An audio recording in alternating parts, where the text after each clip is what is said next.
Hello friends, இப்போ வந்து மாவு இல்லாத டைமில் நம்ம வந்து டிஃபன் செய்கிறதுக்கு ஒரு செம்ம ஐடியா பாருங்கள். வாங்க வீடியோக்குள்ளே போகலாம். இங்கே பாருங்கள், இது வந்து அரிசி புழுங்கல் அரிசியும் துவரம் பருப்பும். ஓகேவா? இதை வந்து ஒரு 4 மணி நேரம் ஊற வச்சு வச்சுருக்கேன். இதை வந்து மிக்ஸியில் போட்டு அரைச்சிக்கலாம்.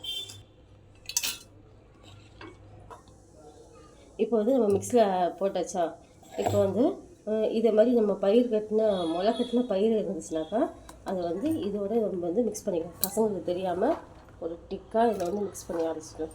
இருந்தால் சேர்த்துக்கோங்க, இல்லைனா இதை வந்து நீங்கள் ஸ்கிப் பண்ணிக்கோங்க. ஓகேவா? நான் ஒரு 5 கரண்டி அளவுக்கு இதை நான் போட்டுக்கிட்டேன். உங்கள் காரத்துக்கு ஏற்ப காஞ்ச மிளகாய் போட்டுக்கோங்க. ஒரு 1/2 ஸ்பூன் அளவுக்கு சோம்பு, அப்புறம் தேவையான அளவுக்கு உப்பு.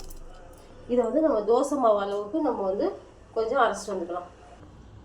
இப்போ பாருங்கள், வந்து நம்ம செமையாக அரைச்சாச்சு. ஓகேவா? இது பாருங்கள், இதுமாதிரி அரைச்சா நம்ம வந்து அடையாகவும் சுட்டுக்கலாம், தோசையாகவும் நல்லா ஊற்றிக்கலாம். இப்போ வந்து மாவு வந்து நல்லா அரைச்சாச்சு. ஓகேவா? இப்போ வந்து லேசாக ஒரு 4-5 வெங்காயத்தை வந்து வதக்கி இதில் போட்டுக்கலாம்.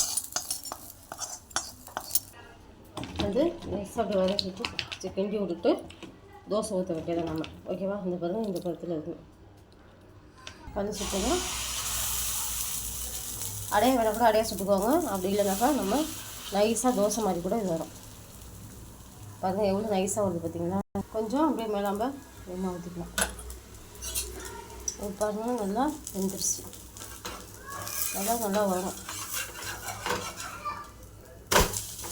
அதான் ஃப்ரெண்ட்ஸ், சூப்பராக அதை எப்படி பாருங்கள், எல்லஸ்டாக இருக்கா போகலாம். இப்போ பாருங்கள், செமையாக தோசை வந்து ரெடி ஆகிடுச்சு. தோசைக்கு சூப்பரான தேங்காய் சட்னி ஃப்ரெண்ட்ஸ். இதுக்கு இதான் நல்ல காம்பினேஷனாக இருக்கும். இது எப்படி நீங்கள் ட்ரை பண்ணிட்டு கமெண்ட் பண்ணுங்கள். மனைவி மார்க்கெட் சேனல் சப்ஸ்கிரைப் பண்ணிக்கோங்க. தேங்க்யூ.